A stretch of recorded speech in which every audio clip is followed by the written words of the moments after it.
आज आपण अगदी सोप्या पद्धतीने अंडा मसाला कसा बनवायचा हे आज आपण बघणार आहोत। चला तर मग तुमचे खूप खूप स्वागत आहे माझ्या हिमगोरी लाईफ या यूट्यूब चॅनलवर। जर तुम्ही चॅनलवर नवीन असाल तर प्लीज चॅनलला सबस्क्राईब करा, जेणेकरून तुम्हाला माझ्या चॅनलवर नवीन नवीन रेसिपीज बघायला भेटतील। चला तर मग आपण रेसिपीला सुरुवात करूया।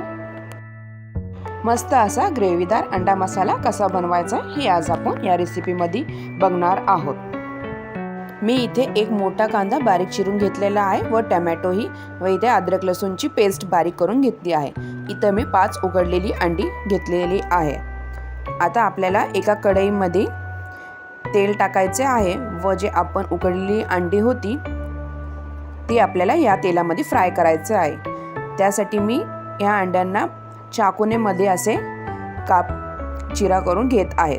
सगळ्या अंड्यांना मी असे चाकूने मधनं काप करून घेणार आहे व तेल गरम झाले की आपल्याला ही अंडी या तेलामध्ये फ्राय करून घ्यायची आहेत।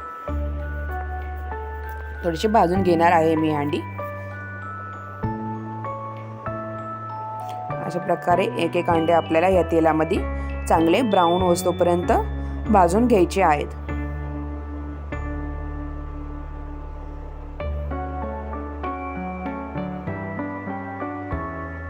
ह्या अंड्यांना चांगला असा ब्राऊन कलर आला पाहिजे तोपर्यंत आपल्याला ही अंडी भाजायची आहेत। अशा प्रकारे आपली ही अंडी चांगली तेलामध्ये फ्राय झालेली आहे। चांगला असा ब्राऊन कलर आलेला आहे, तुम्ही इथे बघू शकता। आता एका प्लेटमध्ये मी ही सगळी अंडी काढून घेणार आहे व आता आपल्याला याच कढईमध्ये बाकीचा मसाला जो आपण कांदा टोमॅटो चिरला होता तो यामध्ये भाजून घ्यायचा आहे। इथे तुम्ही कांद्याची प्युरी टोमॅटो प्युरी ही वापरू शकता। मी इथं फक्त टोमॅटोची प्युरी करून घेणार आहे। आता इथं या पॅनमध्ये थोडेसे अजून मी इथे तेल टाकणार आहे। आता या तेलामध्ये मी एक तमालपत्र असे तोडून टाकणार आहे। तुम्ही यामध्ये खडा मसालाही टाकू शकता, लवंग मिरी वगैरे। आता हे आपण जो बारीक चिरलेला कांदा होता तो या तेलामध्ये चांगला आपल्याला परतून घ्यायचा आहे। छान असा ब्राऊन कलर पर्यंत हा कांदा आपल्याला तेलामध्ये परतून घ्यायचा आहे।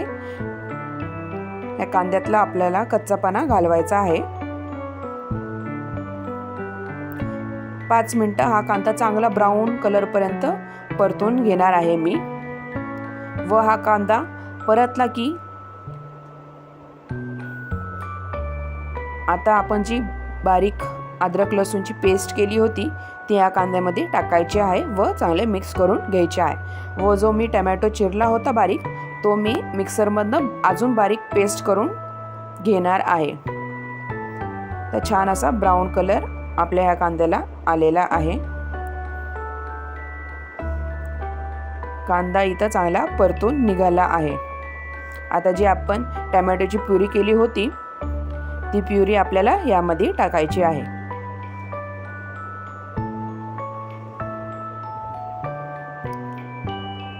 आता चांगले परतून घ्यायचे आहे जेणेकरून चांगलं एकजीव होईल टोमॅटो कांदा। आता यामध्ये आपल्याला चवीनुसार मीठ टाकायचे आहे। मीठ टाकले की आपण जो टोमॅटो टाकला होता प्युरी ती मऊसर होईल अशी। आता झाकण लावून मी हे असेच 5 मिनिटं ठेवणार आहे। तर 5 मिनिटानंतर तुम्ही इथे बघू शकता छानपैकी असा मिक्स झालेला आहे। तर टोमॅटो हा चांगला मिक्स झालेला आहे। मी पुन्हा अजून 5 मिनिटं हे झाकण लावून अजून शिजून देणार आहे। तर 5 मिनिटं मी असेच हे मिश्रण झाकण लावून ठेवणार आहे व 5 मिनिटानंतर छानपैकी असा कच्चापणा जो असतो तो सगळा निघून गेलेला आहे। आता यामध्ये आपल्याला मसाले टाकायचे आहे। 1 चमचा एवढी हळद टाकलेली आहे व इथं घरातला जो काळा मसाला असतो तो मी टाकलेला आहे 2 चमचे एवढे व 1 चमचा एवढे मी इथं गरम मसाला टाकणार आहे। आता हे मसाले आपण टाकल्यानंतर चांगले मिक्स करून घ्यायचे आहे। छान असं मिक्स करून घ्यायचे आहे व मी इथे अजून कलर छान येण्यासाठी मी इथे 1 चमचा एवढी काश्मीरी लाल मिरची पावडर टाकणार आहे। इथे तुम्ही तिखट हे तुमच्या आवडीनुसार कमी जास्त करून घेऊ शकता। छान मिक्स करून घ्यायचे आहे। आता हे चांगले मिक्स झालेले आहे। आता इथे आपल्याला थोडीशी ग्रेव्ही बनवायची आहे, त्यामुळे मी इथं थोडे गरम कोमट पाणी टाकलेले आहे। आता पाणी टाकल्यानंतर हे चांगले मिक्स करून घेणार आहे व झाकण लावून 5 मिनिटं असेच अजून शिजून देणार आहे। आता 5 मिनिटानंतर छान अशी आपली ग्रेव्ही रेडी झालेली आहे व त्यामध्ये आपण जी अंडी तेलामध्ये फ्राय केलेली होती ती अंडी या ग्रेव्हीमध्ये टाकलेली आहे व त्याच्यावरून हिरवीगार अशी कोथिंबीर बारीक चिरून टाकलेली आहे। अशा प्रकारे आपला इथे अंडा मसाला रेडी झालेला आहे झटपट अशा प्रकारे तुम्हाला माझी ही रेसिपी कशी वाटली नक्की कमेंटद्वारा कळवा व व्हिडिओला लाईक, शेअर आणि सबस्क्राईब करायला विसरू नका। आणि तुम्ही हा व्हिडिओ शेवटपर्यंत बघितल्याबद्दल तुम्हा सगळ्यांचे खूप खूप धन्यवाद व पुन्हा भेटूया अशाच नवनवीन रेसिपीसोबत। तोपर्यंत तुम्हा सगळ्यांना बाय बाय। थँक्यू।